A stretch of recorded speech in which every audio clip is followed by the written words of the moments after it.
Welcome to another episode of Progress, Potential, and Possibilities, discussions with fascinating people designing a better tomorrow for all of us. I'm your host, Ira Pastor. Welcome, everybody, again to another episode of our show, bringing you another really fascinating guest today, working at the unique intersection of science, technology, innovation.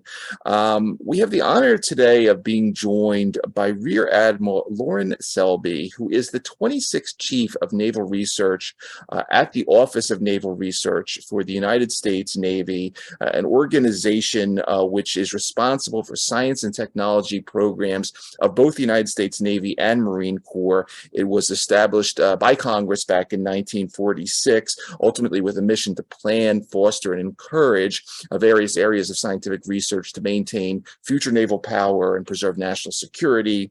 Admiral Selby graduated from the University of Virginia with a Bachelor in Science in nuclear engineering, earned his commission through the Navy Reserve Officers Training Program, and then went on to get a master's in science and nuclear engineering and a nuclear engineering degree from MIT.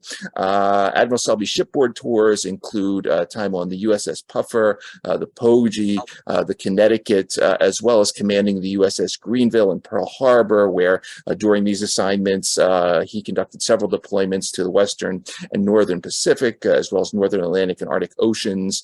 Ashore, Admiral Selby's staff assignments have included duty as a company officer and instructor at the USS Naval Academy. He served as a deputy director of the Navy's liaison office to the USS House of Representatives, duty as submarine platform and strategic programs branch head and submarine warfare director on the Navy staff, and following selection as a acquisition professional, he also served as a program manager for both the submarine imaging and electronic warfare systems program office, as well as advanced undersea systems program office. As a flag officer, Admiral Selby commanded the Naval Surface Warfare Center. In that position, he led over 17,000 scientists, engineers, technicians, and support staff, both civilian and active duty. And then from 2016 to 2020, served as the Navy's chief engineer and the Naval Sea Systems Command deputy commander for ship design, integration, naval engineering, where he led engineering and scientific expertise, knowledge, and technical authority to design, build, and maintain the Navy's ships, aircraft carriers, submarines, and various other combat and weapon systems. Admiral Selby is decorated. He's authorized to wear the Distinguished Service Medal, the Legion of Merit, the Navy and Marine Corps Commendation Medals, and the Navy and Marine Corps Achievement Medal. We are extremely honored to have him with us today. Admiral Lauren Selby, thank you so much for taking the time to come on our show. Yeah, absolutely. My pleasure, Ira. It's great to be with you. I'm sorry it took so long to get here, but it's great to be with you. Yeah, it's great having you. I would love to start off, as we typically do, sort of going back to the early days, because, you've had this fascinating career, and not just in national service, but in science. Talk a little about the early days, what got you interested in national service, but also your interests, as I mentioned, in nuclear engineering, I think are fascinating as well. Talk a little about those early days. Yeah, sure. So when I was a kid, I grew up kind of during the space race. And so early 60s born. And my dad woke me up. I watched Neil Armstrong, Buzz Aldrin step onto the moon in 69. And was always fascinated by those technologies to allow us to get there. And I initially wanted to be an astronaut. That was kind of my dream when I was a young kid. Thought about going to the Air Force Academy. Somewhere in high school, I started wearing glasses. And at that point in time, there was no corrective surgery. And so being a pilot was out at that point. So I kind of reset. And somewhere along the way, I met a friend's father in high school who had been a submariner for 5 years and got out as a lieutenant, but he talked about just how fascinating that life was. And I can just remember being enthralled by those conversations. And then somewhere in there as well, my dad gave me a book called Silent Victory by Clay Blair. And I actually read that thing cover, and it's, it's one of those really massive history books. It basically chronicled every single battle of like every submarine, U.S. submarine in World War II, both Atlantic and Pacific. And I just was fascinated by what those submarines and those crews did, alone, unafraid, thousands of miles from home, and taking it to, the adversary. And mostly, obviously mostly in the Pacific. And I just kind of said to myself, I want to do that. And not only do I want to be a submariner, but I want to command a submarine. And I was pretty specific about it. Out of Hawaii, go into the Western Pacific for deployments. And somehow, by the grace of God, I did that. So I jokingly tell people that I've lived my dream, and I'm still kind of living my dream. And so, but along the way, fascination with technology continued, and obviously I studied nuclear engineering as an undergrad as well as grad student at MIT. Some of that was because it just kind of seemed logical. If I was going to be a nuclear submariner, I might as well get started early. So I did, and kind of never looked back. Outstanding.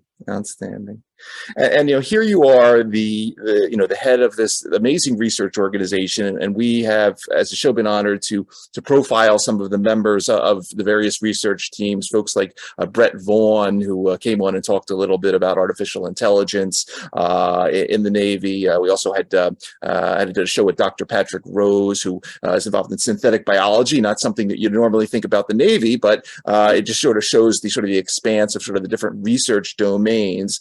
Can you reintroduce us a bit to the organization? Obviously, it goes back to the 1940s, but you have birthed numerous Nobel laureates, been at the beginning of the firsts in terms of mapping the sea floor and vertical takeoff and landing craft and a variety of other stuff in between.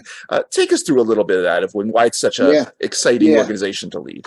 Yeah, so people always, kind of default to, as a chief of naval research, you had ONR, the Office of Naval Research, which is true, but really I had something called the Naval Research Enterprise. Okay. And the Naval Research Enterprise is comprised of not just ONR, but the Naval Research Laboratory, something called ONR Global, and then now we have Naval X as a part of the team. And so NRL has actually been around for 100 years in July of this year.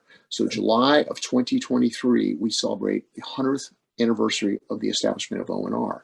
And that has not always been kind of as closely coupled as it is now with the Naval Research Enterprise, but it is now, we're one team. Okay, so I am the commander, the chief of Naval Research, and under me I have captains and senior executives that lead NRL, ONR Global, and then Naval X as well. And so that whole team works very closely together to basically do the science and technology for the Navy and Marine Corps. So I'm Naval, Chief of Naval, which implies Navy and Marine Corps. That we do science and technology for all of that. And just a distinction for your audience that's not maybe as close in science and technology as I am and my team is.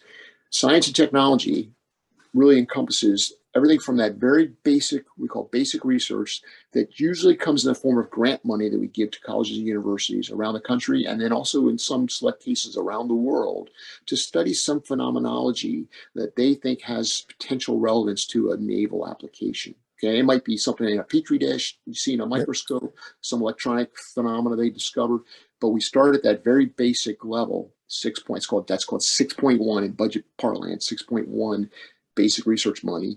And then we take it to the next level, which is applied research, where now we see an application for that technology, and we want to further mature that technology. And so additional money is put down to actually now develop that into something that has relevance to a warfighter. Mm-hmm. And then finally, the last stage, which is the 6.3, is the basically developing the technology in some kind of a bench prototype or some kind of a subcomponent level prototype that now you can actually do something with, and you can show a warfighter what that device does and can do for him or her in the fight. So it's those kind of three buckets that we really are deeply funded by. And then I've got a little bit of what it's called 6.4 money, but that's basically prototyping money. And so that's actually building a full-up prototype of a combat system, or maybe it's a unmanned system. Whatever it is, that's that. And I don't have as much in that area, but I have enough there to kind of continue to do things where you can actually now field something and do an experiment or a fleet operation with that you can really see how it works. And that's kind of how we do business in science technology. So I am also I'm the Naval Science and Technology Executive. And so all the 6.1, 2, and 3 money that I just spoke to by law is managed by me in my organization.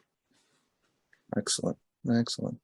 And when we go to the website, there is the CNR, the Chief of Naval Research Priorities presentation that the people listening and watching can go look at 2022. And I thought it'd be really interesting because I mean, really a lot of this stuff is at the bleeding edge, and I think it'd be fun to sort of drill down on some of these. But sort of a core theme that was quite interesting in this document was the section entitled "Strategic Hedge of Small, Agile, and Many." And so, we think, obviously sort of the lay person like myself, we see the aircraft carrier, we see the battleship, but no, there's a lot more there that potentially could go into supporting that larger and complex systems. And this is a unique area that you're spending a lot of time on. And one of the things that's mentioned is autonomous systems. And you have this really interesting Task Force 59, I think it's in the Persian Gulf or something like that, working on unmanned systems. Talk a little bit about what sort of the core principles of small, agile, and many would be. Yeah. So when I came into the job, I came into this job I think it was May 29th, 2020. And of course, we're right at the height of COVID. So it was very much we had a virtual change of command, and, there were only like 10 people in the room, and that was kind of it. And I interacted with the entire workforce virtually for the almost first year of the job. But during that time, I spent a lot of time talking to people and thinking about what our role is and what I think it should be. And so I asked everybody, hey, what is ONR known for? And you read some of the law when you open up here. And it's part of that, we're the future of naval power, plan, foster, and encourage scientific research. I mean, that's all important. I still think that's very valid. But when I think the future of naval power, I'm like, what does that really mean? And so I basically recast it. I said, I think what our role is we need to reimagine naval power. And I think that just, maybe it's artistic or whatever, but I think it opens a different aspect of your thinking when you say, I'm going to reimagine something. So I said we need to reimagine naval power. And in my mind, what that means is we need to show senior leaders what we think the future could be and really probably should be. And then most importantly, show them how we go from where we are today to that future vision. And so that is my whole Reimagine Naval Power campaign that I've kind of developed and been talking about for now 2.5 years. Coming out of that, I did a lot of thinking about, what do I think that future of naval power should look like? And the thing I kept coming back to was that we have these exquisite systems. You mentioned them already: carrier submarines, destroyers, high-end fighters, combat systems, phenomenal capability. And quite frankly, probably the best in the world still today, although we're being closely followed by China and Russia in a limited way. But you kind of know that because everybody else is still trying to copy our stuff. So that's flattering. It's also a little concerning. But I think it does show that we still have a lead. It may be narrowing. It is definitely narrowing, but we do. But I don't think that's enough. And I think as you look to how long it takes to build those platforms, how hard it is to maintain those platforms, how costly they have become, both to build and then maintain and operate, I think it's clear to me that we're going to have what I call a backup plan or a hedge against the primary asset being those large, complex ships. And I believe that is hundreds, if not thousands, of smaller, cheaper, attritable devices. Some may be mobile, some may just float, some may just sit on the ground, on the seafloor, whatever. But I think those devices are sensors that provide information, data, back to the operator so that he or she can make a decision based upon that information. And so that became this idea of what I call the small, the agile, and the many. Small, again, it's physically smaller than those big complex things, and hence probably at a lower cost point, so cheaper.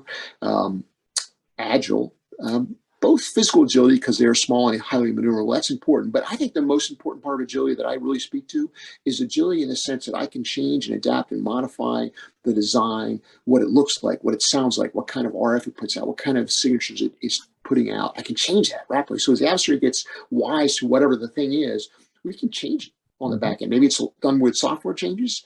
Maybe it's some electronic change. Maybe it's physical change because I can print stuff out, or I can quickly modify things because I do things in a digital engineering world where I'm using CNC machines and other high-end advanced manufacturing techniques to very rapidly rebuild, the wings or the body or whatever it is to make it change rapidly. So that's what I really mean by agile, more than physical agility. And then of course, many, because it's cheaper, because it's built in different ways, I can produce these rapidly and in very large quantities. And I think if you can do that, you can overwhelm just about anybody. And this applies to, this applies in the economic sense as well as in the military sense. And that is what I came to with the small agile mini. Now, you may have seen the video, and for your viewers, if you Google my name, Selby, and Reimagine Naval Power, there's a YouTube video about 34 minutes long where I talk about this vision.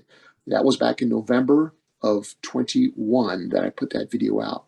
Well, guess what happened in February of 22 when Russia rolled into Ukraine? You are seeing right now on live TV sometimes the reimagining of power, of warfare. It is changing before our eyes. And a lot of it is kind of in the small agile and many world. I mean, I actually recently viewed a YouTube video, which I think has been taken off since I saw it, of a quadcopter operated by a Ukrainian person that had a hand grenade that was able to fly over tanks and people and drop them. And the video was a little graphic, so I think that's why it's gone. But you can imagine what can be done with those kind of devices. It's not, it's very small scale, but again, you can overwhelm with numbers, and the agility that is entailed in that whole process, I think, is overwhelming the Russians. And I think that can happen to anybody. And so I would rather us adopt that first, and then both use it to hopefully deter, but if I need to offensively, I can have it. But also more importantly, or just as importantly, I would say, use it to red team myself. So I now know how to deal with that stuff. And so that's why I'm really doubling down on this whole campaign, to show what the possibilities are, and also to show what we need to do to deal with that in the future going forward. But that's what the small agile mini is. It is continued to morph, and my thinking is continuing to mature. And I'm trying to actually demonstrate this in a demonstration. And I've developed I think you maybe call it a process, or let's call it a process. I call it Scout, and it's an experimentation process. And what it is I am trying to focus on solving real warfighter problems with either existing solutions or solutions that are pretty close, and with a little investment, I can get them over the threshold so they're good enough, and I can solve problems. And I want to do this very, very rapidly.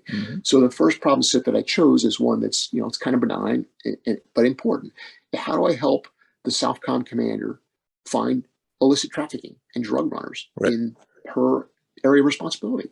And so we brought together teams. We've announced this. We announced this last year to a host of industry partners and academics and warfare centers, and came up with hundreds of solutions, proposed solutions. We had teams that peer reviewed these different solutions and worked them down to a smaller number. We can go actually do some we call sprints or demonstrations.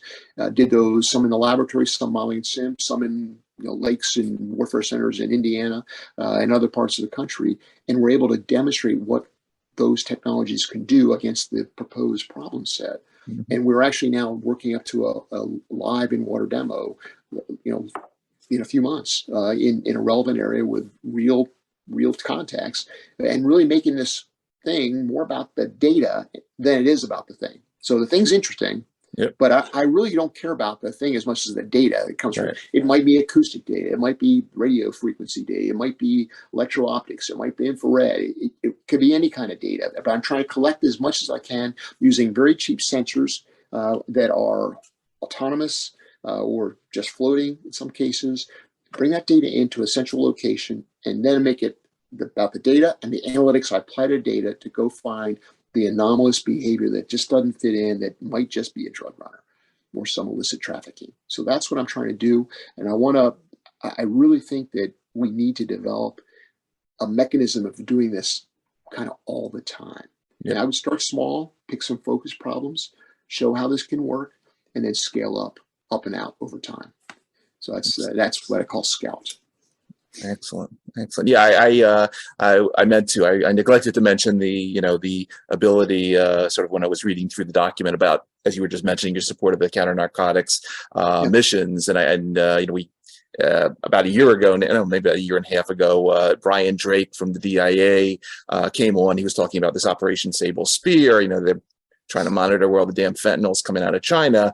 But now, obviously, with the satellites and all, but now you can see the potential with these smaller, cheaper systems that are more distributed. Yeah. So that's fascinating. Leading into that, sort of the next chapter of the CNR priorities mentions this dominance in the cognitive domain, and here again mentioned Brett Vaughan and AI. Talk a little bit about sort of what's mentioned here about digitalization of the forces. Obviously, if you have whatever 300 small drones or a swarm or whatever the thing may be, a lot of data, as you were saying, coming in, got to manage that. Talk about some of the cyber and the AI tools that you're developing. Yeah. So this cognitive domain aspect of I call it decision superiority. So how do we achieve and maintain decision superiority over the adversary? A few years back, you may recall the submarine force started something called acoustic superiority. Okay. They wanted to maintain superiority over the adversary in acoustic domain. So make our submarines quieter, make our sensors better at finding their submarines. That's acoustic superiority. I think we need to do the same thing in the decision space. And somewhat motivated by the thinking of John Boyd, in his development of the OODA loop. And John Boyd. So I just finished this book over the holidays. This is the biography of John Boyd. Fascinating read, and very relevant to today. I mean, Boyd was a rebel, was a maverick, hated by most of the senior leadership in the Air Force, just some of it because of the way he came across, but also because he was challenging the status quo and right in the frontal in their face, challenging it. And he transformed warfare, and really he started with something called the energy maneuver calculations that he developed. So he basically mathematically found a way to design fighters so that they basically were able to optimize the amount of energy they had, so they could change altitude to velocity to altitude, and he mathematically showed how you would do that. And coming out of his thinking came the F-16, which is a pretty damn good aircraft, even to this day. So John Boyd started with that, and he worked from that to many other theories and many other things he pushed at to change the way the Pentagon thought and how warfighters operate. And one of the things that he's most well known for is the OODA loop. And it's really unfortunate because there's so much more to him and to his story than the OODA loop that's the only thing he gets credited with. But if you think about the OODA loop, observe, orient, decide, act, he really got after the temporal aspects of warfare and also the cognitive aspects of warfare. So again, like in any kind of a head-to-head challenge, whether it's literally a debate between two teams, a banking economic debate or fight, it really comes down to who can make kind of the richer or the better decision faster. Who makes that decision first? That's still right. I mean, if you make it wrong, it's first. Okay, that's great, but I'm not going to get you anywhere. Who can make that decision? Who can answer that question sooner and be right more often than the adversary? And that's kind of what he was proposing. And again, there's a lot more to it. So as I look at what I think computers and analytics and AI to some degree can do for you, there's a lot of stuff that your mind and my mind gets bogged down by that, quite frankly, is much better handled by a machine, by a computer.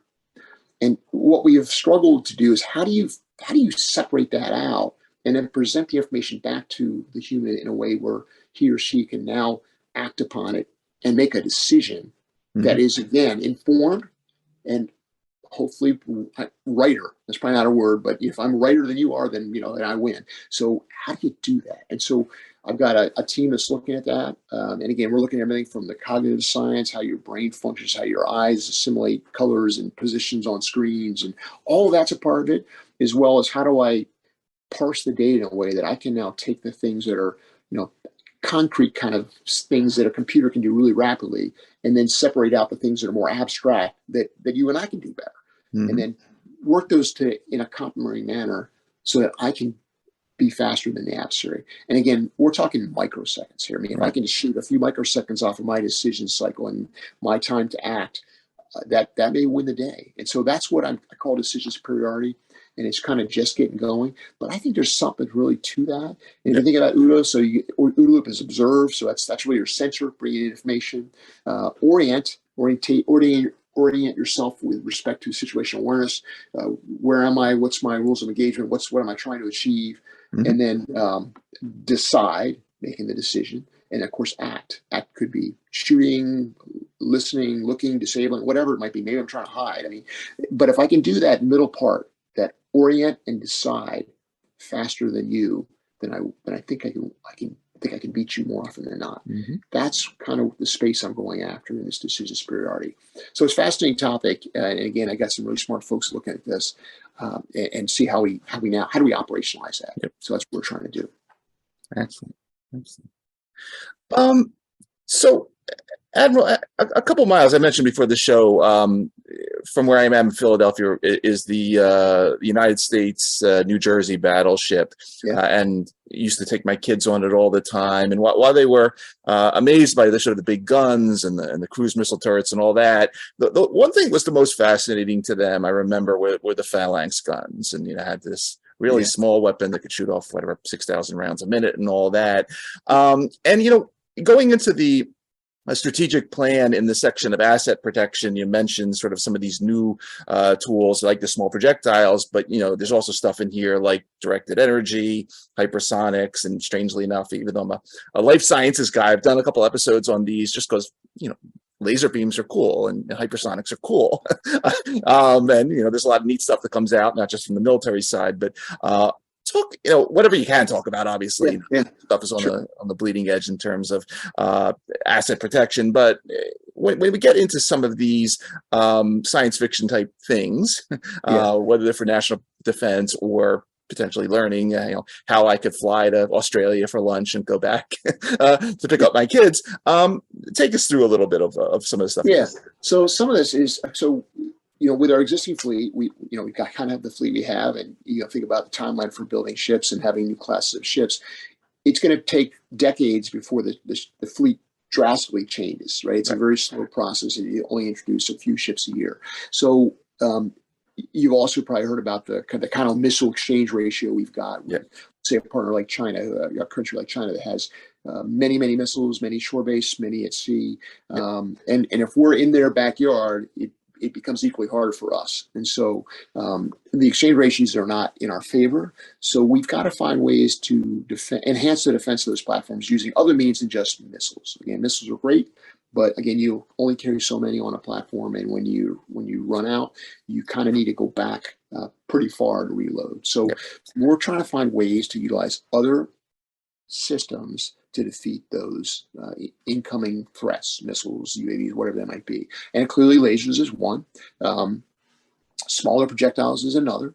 There is this other thing we call hypervelocity projectile, which is basically how can I repurpose a 5-inch gun to put a round in it that is basically guided to a target. So all of those are part of an innovative naval prototype to try to find ways to defend our platforms differently.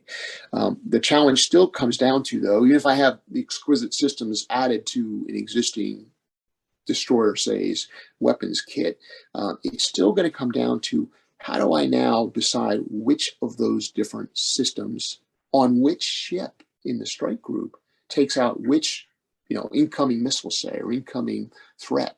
How do we do that without leaving it to chance or leaving it to each ship to decide? Because you can imagine a scenario where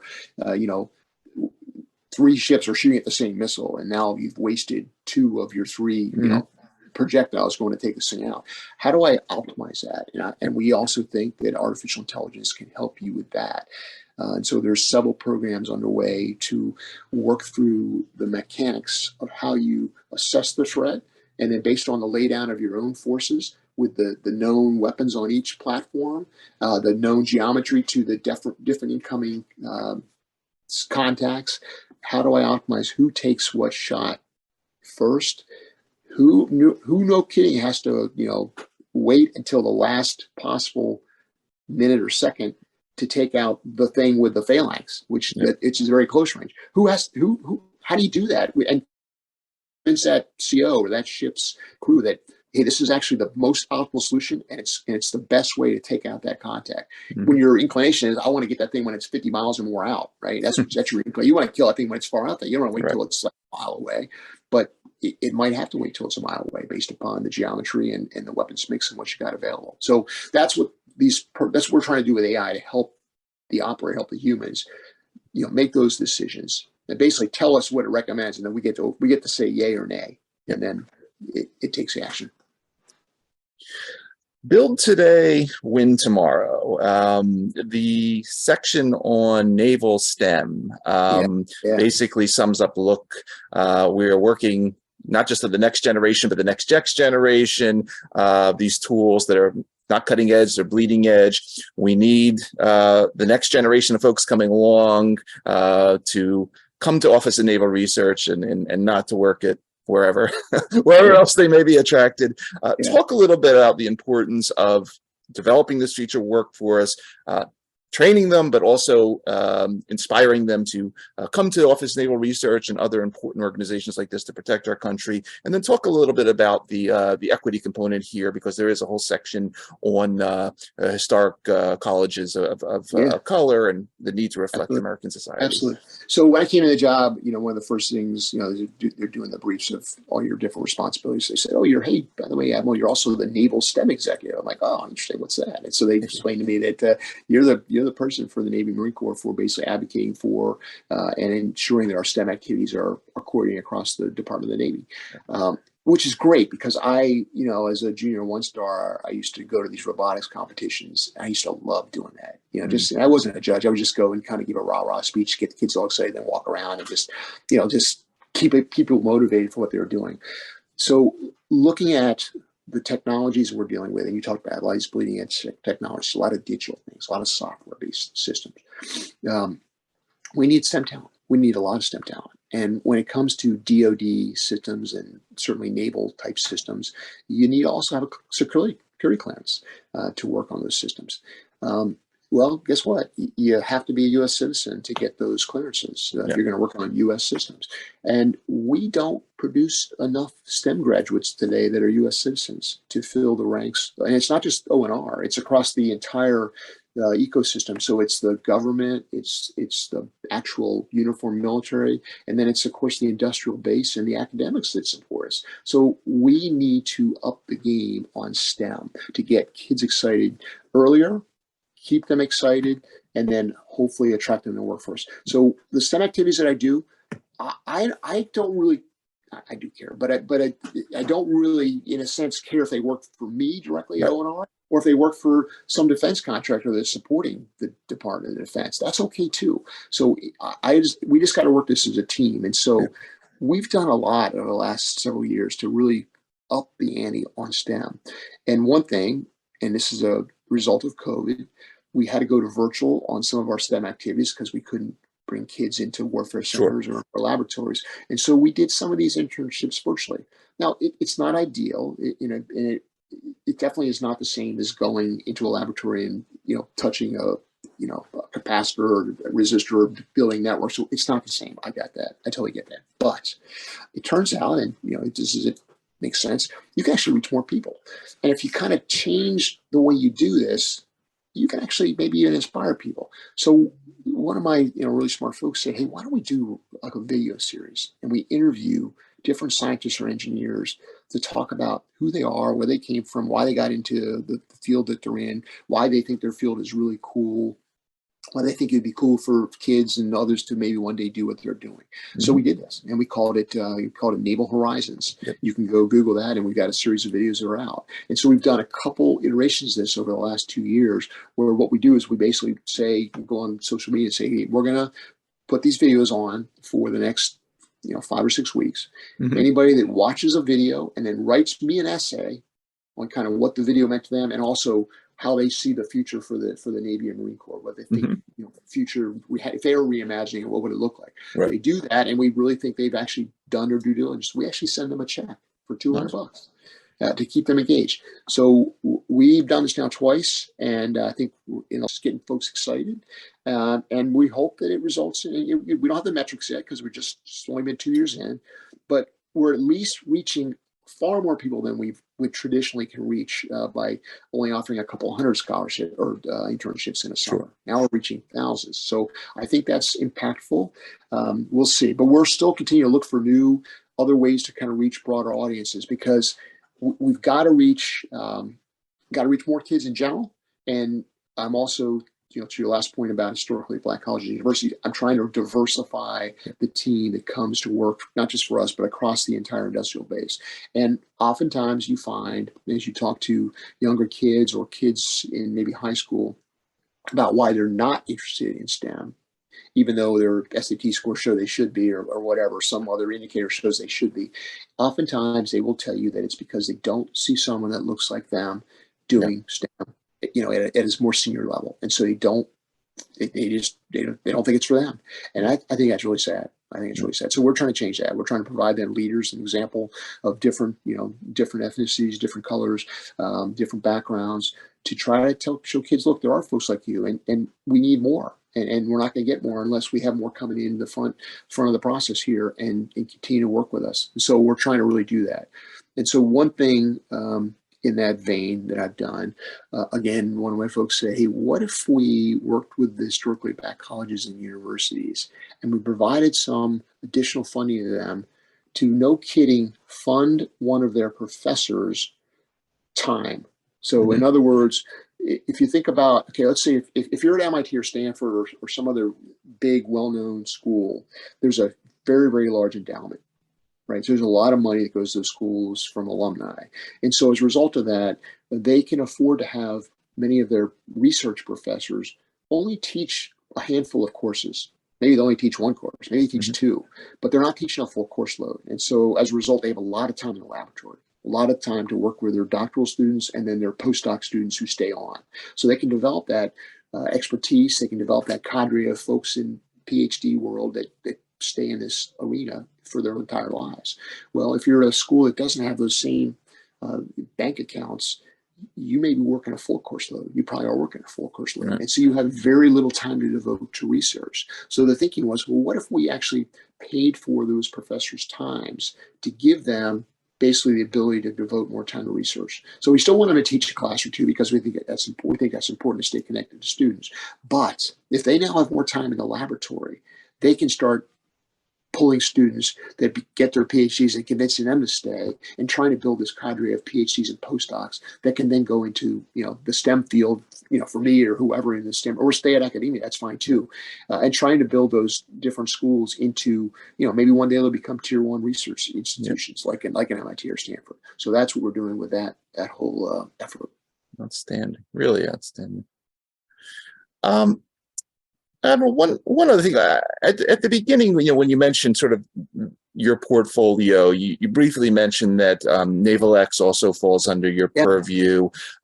We had Captain Van Buskirk on a couple of months ago talking about the program, but I was wondering if you could just please say a few words about, it's fascinating, whether it's Naval X or AFWorks or some of these other sort of Pentagon venture capital groups, the potential for small business, the private sector to get involved in these interesting dual use, things that work for the military, then having an interesting private sector application. Talk a little bit about sort of this this Pentagon VC model and some of what you see in terms of its further evolution. Right. So Captain Van Buskirk has now moved on. He's actually now at the OSD level working on their actually this Office of, what they call Office of Private Capital. They've got this new office. Basically, it's trying to do kind of venture capital like stuff, and he's there now. So Captain Casey Plew is now the Naval X director. Okay. So as you're probably aware, Naval X started under Mr. Gertz, Hondo Gertz, when he was the Assistant Secretary of the Navy for Research Development and Acquisition, or ASNRDA. So it started with him, and he got the idea from his time down at SOCOM. When he was down at SOCOM, he started a thing called SoftWorks. Yep. So he came to the Navy, saw the Air Force had, their AFWorks. He said, why doesn't the Navy have something? And so he started Naval X. And the idea is to find ways to work directly with warfighters, sailors and Marines, and help develop kind of a connection between them and people in laboratories and program offices that can solve problems. We also then say, hey, we need to bring in small businesses too, because there's a lot of great ideas out there for companies that have no idea what the problems are, or even who we are, or how to get to us. So that started this idea of this tech bridge. And so Naval X is kind of the overarching organization, but under that, we have these tech bridges that we've now established across the country and now actually across the globe, with one in London and one in Japan, and maybe another one coming soon, which we'll hopefully get an announcement out here soon. Idea, again, is to reach into communities, whether it's academics, small businesses, even big business, that's okay, but reach into them and make sure they understand kind of who we are, what our problems are, and where they might be able to help us. And then in case of businesses who really don't understand the government or contracting in the government, we provide them with services that we basically teach them how to go read all the different websites that you have to go to figure out where there's a contract opportunity, and then even give them some coaching on how to do that. We teach them about SBIRs, the Small Business Innovative Research funding. We talk to them about that so they understand that process. That whole SBIR. So SBIR is also under me for the Navy, and now I've put that under Naval X because of that direct connectivity with the tech bridges and the small communities around the country. So that's how that's mapped together. Naval X has kind of an interesting reporting relationship. So it was established under Mr. Gertz, so it reported directly to him. And then when he moved on, we kind of made the decision what we were going to do, which we're going to still keep it reporting to ASNRDA as the kind of the operational commander, but it was going to be under ONR for kind of administrative control, administrative command. So I basically I work with them, make sure they got the right funding, make sure they got the proper offices and facilities, and then we support ASNRDA in the broader mission of supporting the entire acquisition ecosystem across the Navy and Marine Corps. Awesome, really awesome. Admiral, coming back to you.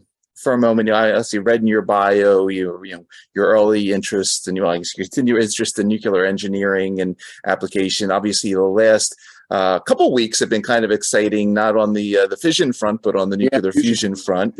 Just love to get a couple of minutes of your top line. Obviously, we're not there yet with the nuclear fusion, but any sort of futuristic thinking it's about. Funny because when I was at MIT, there was a large magnet containment facility there. They were working on how to contain a plasma, for years. And Princeton, of course, has been doing this. Now you got this issue of this effort in Europe, and now you've got what just came out of Lawrence Livermore in California, where they actually were able to, achieve, fusion, positive net positive energy coming out.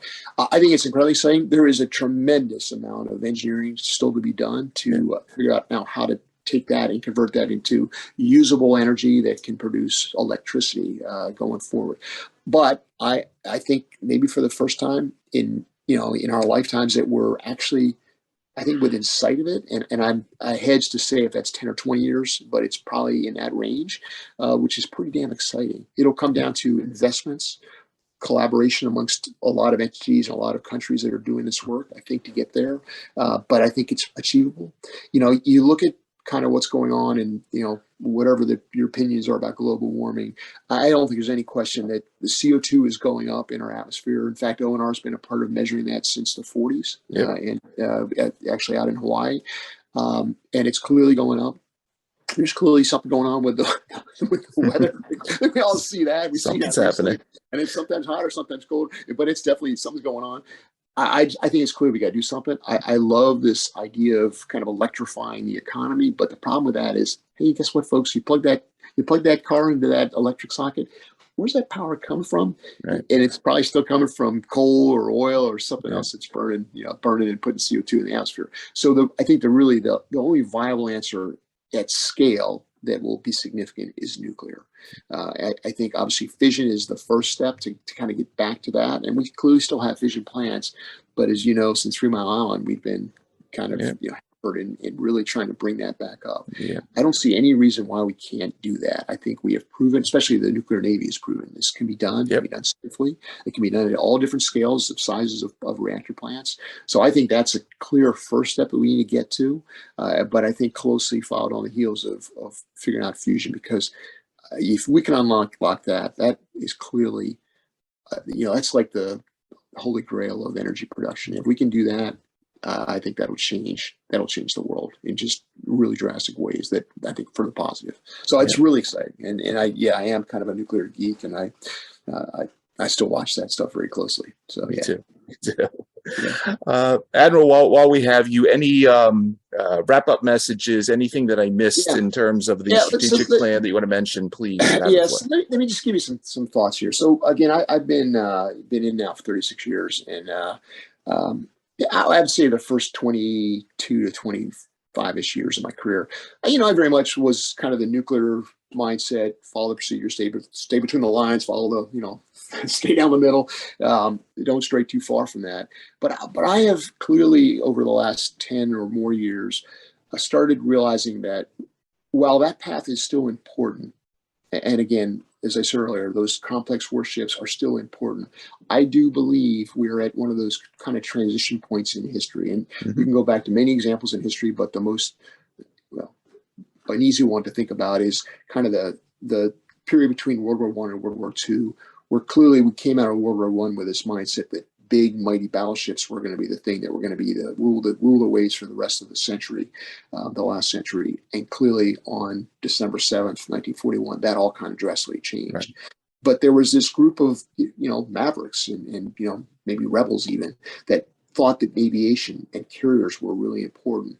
And they were able to get enough advocacy at senior levels to start playing with aviation from ships and start actually building some carriers. So on December 8th, when we woke up and realized that most of our battleships were on the other totally out of commission or heavily disabled in Pearl Harbor, we had some carriers available. And we were able to bring it to the adversary pretty quickly. I think it's a moment like that today. And I truly believe we've got to bridge to this new future that I believe is this small, agile, mini concept, the hedge strategy that I talk about.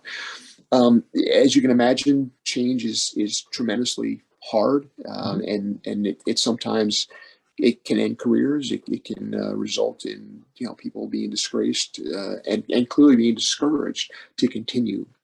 And my message to any viewers out there that think even closely the way I think is that you have a supporter. You've got folks like me, and there are others that are out there that are starting to kind of get this. And I hate to say Ukraine has helped, but the war is a tragedy. It's a travesty. But what we're seeing there is helping the argument that we need to have this hedge strategy. Yep. So you stay with it, persevere, because I do think we're starting to change hearts and minds. And I think hopefully my scout initiative will help with that, and we can actually start turning the ship, turning this very mighty, high momentum ship in a slightly different direction initially, but over time we'll really start altering history and altering course. And that's what I think the Naval Research Enterprise is doing. I think we're truly transforming warfare kind of as we watch. And it's really exciting, and I'm just honored to be at the helm of this organization and these amazing people that make this happen every single day.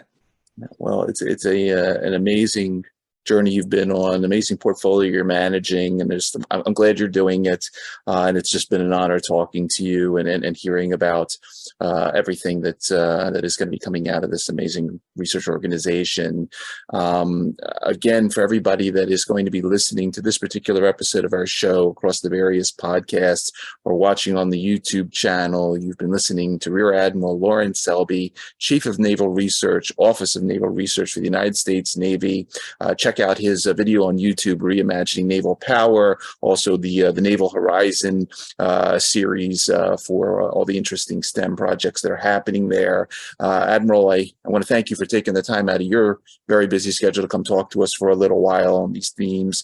Obviously, thank you for everything you're doing to protect the country. And as we like to say, thank you for creating a better tomorrow via what you're doing. Really great story. My pleasure. Thank you very much, Ira.